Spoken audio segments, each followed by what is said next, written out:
Robi selalu disadari wa yasirwi amri wal mendatang lisani yafqahu qawli.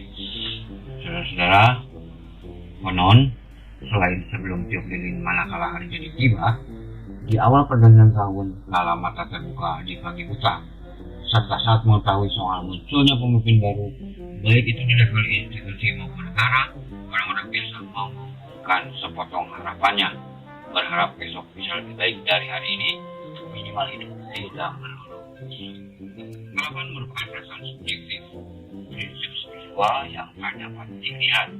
Hal yang kerap memancing kemunculannya adalah tujuan, kebutuhan atau tantangan hidup. Walau tak genteng, efek dari ritual tersebut ternyata tak bisa dipandang sebelah mata, utamanya jika dilihat dari sisi kesehatan. Health and Nutrition yang terbit pada Desember tahun 1995 mencatat hasil survei longitudinal pada para lulusan Harvard dari tahun 1939 hingga 1944 yang dipelopori George Varian MD, psikiatris Dartmouth Medical School. Tatkala respondennya menginjak usia parubaya, mereka yang hidupnya penuh harapan cenderung terlihat lebih mampu mempertahankan kemudahannya. Sementara yang dirasuki rasa pesimis lebih cepat dijambangi penyakit jantung, tekanan darah tinggi dan jantung. Selain hasil kajian pada 1.000 korban serangan jantung di San Francisco Hospital mendapati pula penderita yang senantiasa diliputi asa lebih sedikit menderita serangan kedua, di samping mampu hidup lebih lama dibanding yang harapannya kembang kempis. Situasi yang tak jauh beda diungkap penulis The Anatomy of Hope, Jerome Bruckman MD.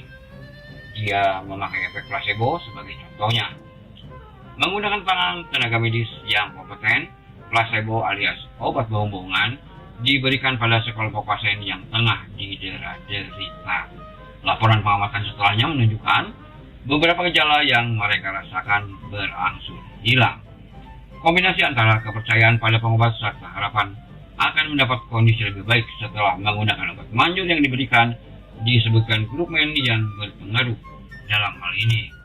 Melalui kajian panjang lika-liku ihwal bagaimana ini terjadi, terjelaskan adanya komunikasi timbal balik antara sistem imun, endokrin, dan pikiran yang melibatkan kerja sistem saraf merupakan penyebabnya. Sistem saraf memberikan semacam peringatan pada sistem imun melalui sel neuroendokrin yang mengeluarkan molekul sinyal atau signaling molekul atau yang dikenal juga sebagai endorfin ke dalam aliran darah. Seseorang yang sedang jatuh cinta pada apa saja atau harapannya tengah membuncah, dalam tubuhnya akan menyebar endorfin. Selain bisa mengangkat mood, hormon ini pun sanggup menghambat rasa nyeri. Di samping itu, berdasar hasil penelitian, ditunjukkan bahwa peningkatan kadar endorfin dapat membuat sistem imun bekerja lebih efektif. Endorfin meningkatkan aktivitas beberapa sel sistem imun dan membantu sel lain melawan substansi berbahaya dalam tubuh dengan lebih agresif. Harapan yang patah. Namun harapan tak serta-merta bisa berjalan sebagaimana yang diinginkan. Tak sedikit bahkan yang terganggu hantu, mulai hantu longsor, banjir, pengucuran, ketidakadilan, korupsi, janji palsu.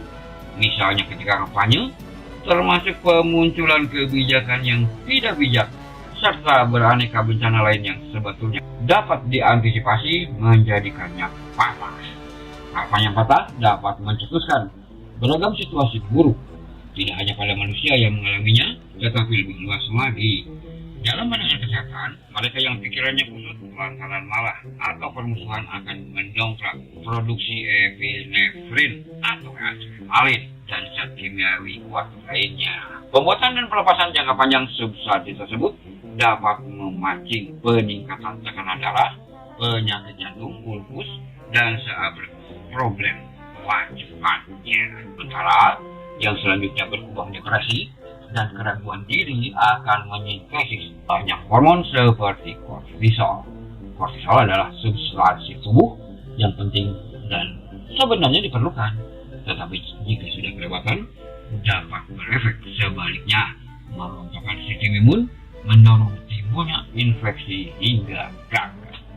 Sedangkan dari kacamata sosial ditulis from dalam Revolusi Harapan. Dua hal penting yang bakal diteluskannya. Pertama, pembekuan hati dari anak-anak yang nakal sampai orang dewasa yang keras kepala. Dan kedua, yang lebih tragis adalah munculnya tindakan destruktif dan kekerasan. Orang yang kota harapannya akan berhenti hidup karena tidak dapat menciptakan hidup, maka mereka ingin menghancurkannya. Mereka menuntut dan melemparkan dirinya dalam kehancuran total sedemikian rupa sehingga dalam masalah sepele, apakah dia menghancurkan atau dihancurkan orang lain. Berharaplah pada Allah.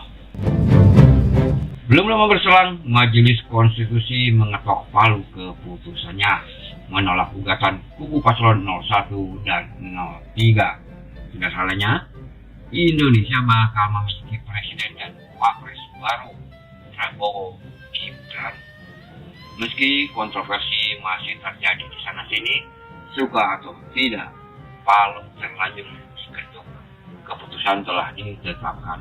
Kelak, di buku-buku sejarah nama beliau bakal tercantum sebagai presiden dan wapres di Republik ini. Pertanyaannya, apa yang harus dilakukan kemudian? Layakkah kita berharap padanya? Sekedar berharap rasa-rasanya tak akan ada yang melarang. Lain berharap kalau berharapnya sampai masuk hati demi menghindari sakit hati lantaran harapannya tak jadi-jadi. Di samping beragam faktor lain, masa jabatan beliau yang terbatas 5 tahun kalau mulus atau maksimal 10 tahun kalau mulusnya banget-banget merupakan salah satu penyebabnya. Sedangkan masalah bangsa amat sangat banyak. Agar aman tidak jatuh dalam hubungan frustasi dan depresi, berharaplah hanya pada Allah saja. Dialah yang maha sempurna, pemilik jagat dan seluruh isinya. Tentang jawaban atas segala harapan, penguasa sejati yang kekuasaannya tak terbelenggu jarak dan waktu, tak terhalangi situasi dan kondisi. Rasulullah Shallallahu Alaihi Wasallam berpesan, dari Ibnu Abbas radhiyallahu anhu, dia berkata, suatu hari aku berada di belakang Nabi Shallallahu Alaihi Wasallam. Lalu beliau bersabda, "Wahai gulam, sesungguhnya aku ingin mengajarkanmu beberapa kalimat. Jagalah Allah, pasti Allah menjagamu.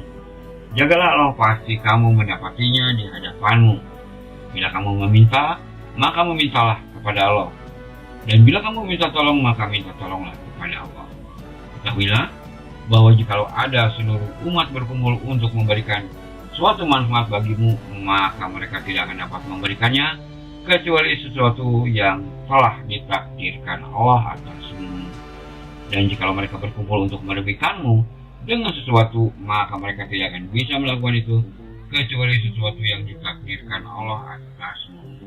Pena-pena telah diangkat dan lembaran-lembaran telah kering. Hadis riwayat Ahmad. Ya, berharaplah hanya pada Allah agar bisa tetap sehat sekaligus selamat dunia akhirat.